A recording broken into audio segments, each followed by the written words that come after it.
Bonjour et bienvenue dans le podcast La Tour Sport, Santé et Mouvement. Dans cette série, nous faisons la promotion d'un style de vie sain autour de l'activité physique et du mouvement. Ces podcasts vous donnent un accès direct aux conseils des plus grands experts.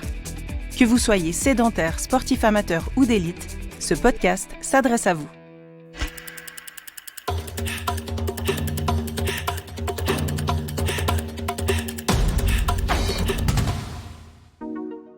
Chaque saison de ski amène son lot de mésaventures, parmi elles une blessure fréquente, la rupture ou déchirure du ligament croisé antérieur. Aujourd'hui, on va voir comment diminuer le risque de blessure à ski avec le docteur Maxime Gros-Claude, médecin du sport à l'hôpital de la Tour. Docteur Gros-Claude, vous êtes aussi médecin référent pour Swiss Ski depuis 13 ans.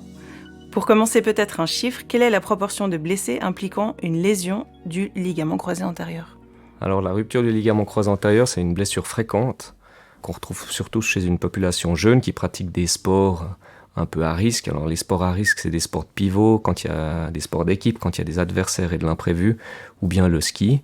On compte à peu près 10 000 ruptures du ligament croisé antérieur par année en Suisse et 400 000 aux États-Unis. Alors intéressons-nous au risque de blessure du ligament croisé antérieur à ski spécifiquement.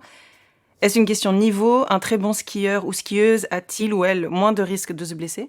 Alors non, c'est pas une question de niveau. Un skieur débutant aura tout autant de risques de se blesser qu'un skieur de haut niveau. On le voit tous les week-ends, malheureusement, quand on regarde les courses. Le mécanisme sera un peu différent. Le mécanisme de blessure pour quelqu'un qui est débutant, ça va plutôt être un accident par chute. Et puis, pour un skieur de haut niveau, ça peut évidemment aussi être par chute, mais ça peut aussi également être par ce phénomène de ce qu'on appelle le slip catch, c'est-à-dire que vous avez peut-être vu des skieurs qui se font une rupture du croisé sans véritablement tomber, juste à cause de l'énergie qui est restituée dans le ski. Ça mène à une rupture du croisé parce que le genou se retrouve dans une position où la résistance du croisé n'est pas suffisamment importante pour résister aux contraintes mécaniques qu'il y a dans le genou. Et comment on s'en rend compte ? Alors, c'est une douleur qu'on sent tout de suite après ? Alors ouais, vous allez sentir un claquement dans le genou. Vous êtes dans une position assise un peu sur les talons quand ça arrive. Et puis, vous pouvez sentir un claquement dans le genou, assez brusque. Et puis, par la suite, quand vous essayez de recharger sur le genou, une instabilité, un genou flottant qui ne tient pas. Et si ça vous arrive, ça c'est que c'est un des signes éventuellement pour une rupture de croisé. Est-ce que la condition physique influence aussi ce risque de blessure ? Oui, la condition physique peut influencer le risque de blessure. On connaît l'importance de la musculature autour du genou et de la coordination neuromusculaire autour du genou. Les ischio-jambiers, qui sont les muscles à l'arrière de la cuisse, ont un rôle primordial dans le contrôle de cette translation antérieure du tibia par rapport au fémur, donc cette volonté du tibia à partir vers l'avant dans un mécanisme de rupture de croisé. Et si ces muscles qui sont à l'arrière du genou se contractent relativement vite et efficacement, ils vont pouvoir prévenir la rupture du croisé.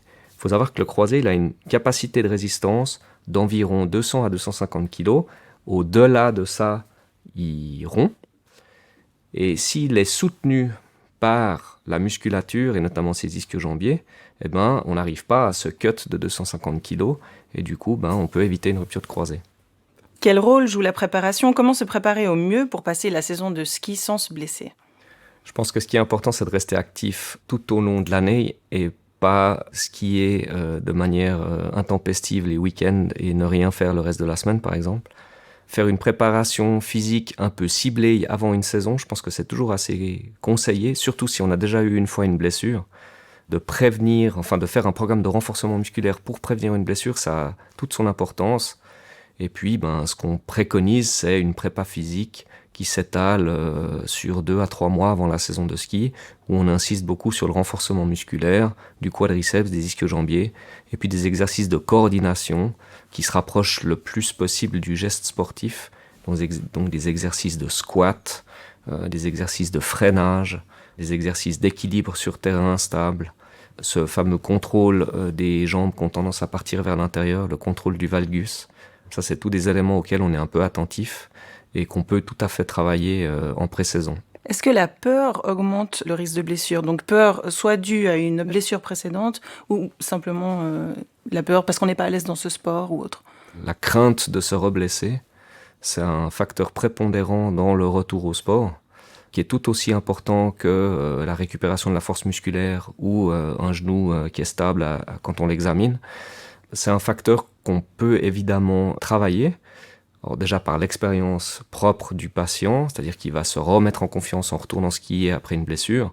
Et puis, mais ça arrive parfois que le blocage soit tel que le retour au sport ne puisse plus se faire. Et dans ce cas-là, il peut y avoir parfois une prise en charge en psychologie du sport qui peut aider le patient.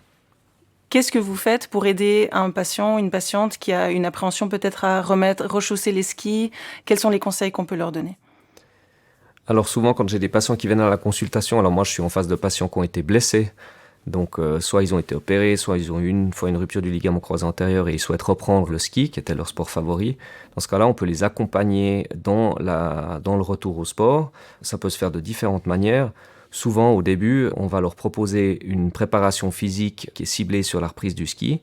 Il y a des moyens d'avoir un préparateur physique qui vous coach. Ça peut se faire en groupe, ça peut se faire de manière individuelle. L'avantage du groupe, c'est qu'on partage un petit peu ses peurs et ses appréhensions ou bien ses connaissances avec d'autres patients qui ont peut-être subi la même blessure. Et puis, de par ce fait, il y a un échange avec un coach sportif, avec éventuellement un physiothérapeute qui est spécialisé dans le ski et d'autres patients. Et puis, ça permet comme ça de pouvoir faire un programme de renforcement musculaire, de coordination qui est ciblé sur la reprise du ski. Pour résumer, la blessure du ligament croisé antérieur, c'est 10 000 cas en Suisse par année.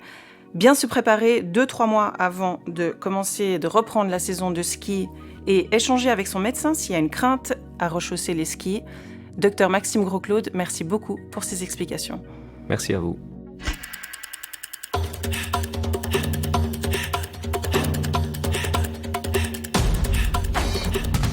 Pour plus de conseils, n'hésitez pas à nous suivre sur nos réseaux sociaux, Facebook et Instagram.